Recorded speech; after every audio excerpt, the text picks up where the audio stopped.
दोस्तों YouTube पर आपने बहुत सी वीडियोस देखी होंगी जिसमें सिर्फ बताया गया होगा कि विभाजन के समय हमारा भारत कैसा था, या अंग्रेजों ने हम पर कितने जुल्म किए थे, या बंटवारे का दर्द कितना भयानक था।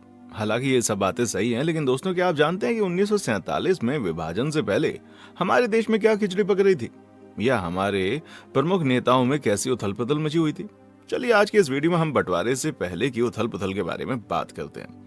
3 जून 1947 को वाइसरॉय लॉर्ड माउंटबेटन को औपचारिक तौर पर भारत की आजादी और विभाजन दोनों के बारे में घोषणा करनी थी, लेकिन वो तारीख कौन सी होगी ये तय नहीं था।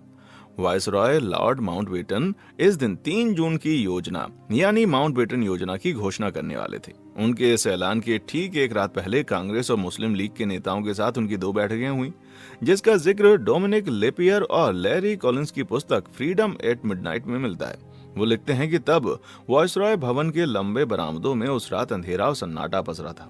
लैपियर और कॉलिंस लिखते हैं कि 2 जून 1947 को लॉर्ड माउंटबेटन के कमरे में समझौते के कागजों को पढ़ने सुनने के लिए 7 भारतीय नेता वायसरॉय से मिलने गए।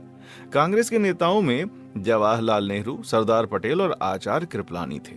वहीं मुस्लिम लीग से मोहम्मद अली जिन्ना, लियाकत अली खान और अब्दुल निश्तर वहां पर थे, जबकि सिखों के प्रतिनिधि के तौर पर वहां बलदेव सिंह पहुंचे थे। महात्मा गांधी इस पहली बैठक में शामिल नहीं थे। माउंटबेटन ने निश्चय किया कि इस मीटिंग में कोई बहस न छिड़ने पाए, इसलिए उन्होंने जिन्ना से पूछा कि क्या वो भारत को उस रूप में स्वीकार करेंगे जिसकी कल्पना कैबिनेट मिशन में की गई। जिन्ना तैयार नहीं हुए। उसके बाद लॉर्ड माउंटबेटन ने अपनी योजना के एक एक बिंदु को बताना शुरू किया, जो इस प्रकार थे। पंजाब और बंगाल में जो हिंदू और मुसलमान बहुसंख्यक जिले हैं, उनके सभासदों की अलग बैठक बुलाई जाएगी। अगर कोई भी पक्ष प्रांत का विभाजन चाहेगा तो कर दिया जाएगा।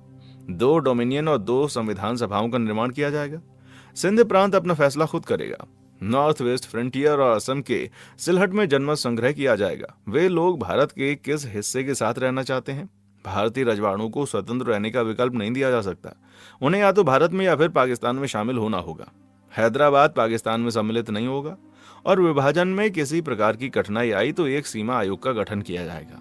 अपनी बात खत्म करते हुए माउंटबेटन ने कहा कि मैं चाहता हूं कि आधी रात तक आप सभी लोग इस योजना पर अपना जवाब दे दें। उम्मीद थी कि आधी रात से पहले मुस्लिम लीग, कांग्रेस और सिख तीनों इस योजना को स्वीकार करने के लिए अपनी रजामंदी जाहिर कर देंगे। महात्मा गांधी ने पहली बैठक में आने से इनकार कर दिया था, क्योंकि वे कांग्रेस के किसी पद पर नहीं थे, लेकिन उनका अस्तित्व पूरी बैठक पर छाया हुआ था। लॉर्ड माउंटबेटन गांधी का बहुत सम्मान करते थे, लेकिन आधी रात को एक और बैठक हुई और इसमें आए माउंटबेटन को डर था कि गांधी कोई ऐसी बात न कह दें कि दोनों के बीच मनमुटाव हो जाए। लैपियर और कॉलिंस लिखते हैं कि माउंटबेटन अपनी कुर्सी से उठे और तेजी से महात्मा गांधी का स्वागत करने के लिए आगे बढ़े, पर अचानक वो बीच में रुक गए। गांधी ने अपने होंठों पर उंगली रखकर उन्हें रोक दिया। वायसरॉय समझ गए कि आज गांधी का मौन व्रत है। इसके बाद माउंटबेटन ने अपनी पूरी योजना समझाई। गांधी ने एक लिफाफा लिया, उसके पीछे कुछ लिखना शुरू किया। लिखते लिखते उन्होंने 5 पुराने लिफाफे भर दिए। लॉर्ड माउंटबेटन ने उन लिफाफों को आने वाली पीढ़ियों के लिए सहेज कर रखा। गांधी ने लिखा था, मुझे अफसोस है कि मैं बोल नहीं सकता। सोमवार को मेरा मौन व्रत रहता है। मौन व्रत लेते समय मैंने केवल 2 स्थितियों में इसे भंग करने की गुंजाइश रखी है।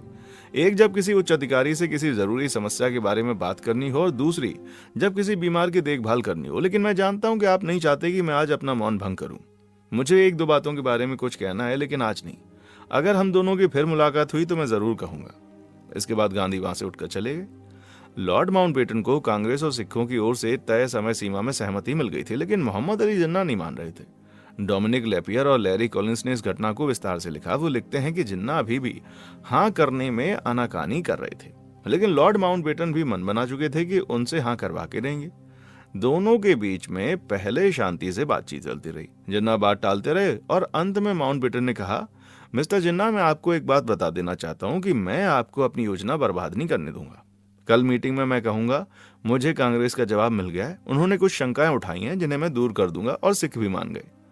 लॉर्ड माउंटबेटन बोले, उसके बाद मैं कहूंगा कि कल रात जिन्ना साहब के साथ काफी देर तक दोस्ताना ढंग से मेरी बातचीत हुई और इस योजना पर हमने विचार किया, और जिन्ना साहब ने मुझे निजी तौर पर यकीन दिलाया कि वो योजना से सहमत है। उस वक्त मैं आपकी तरफ मुड़कर देखूंगा। मैं नहीं चाहता कि आप कुछ भी बोलें। मैं आपसे एक बात कहना चाहता हूं, आप अपना सिर हिला दें जिससे जाहिर हो कि आप मुझसे सहमत हैं। यदि आपने अपना सिर नहीं हिलाया तो फिर समझ लीजिए मैं आपके लिए कुछ भी नहीं कर पाऊंगा। आपका सारा बना बनाया खेल बिगड़ जाएगा और सब कुछ ढह जाएगा। और फिर ठीक वैसा ही हुआ जैसा कि तय हुआ था।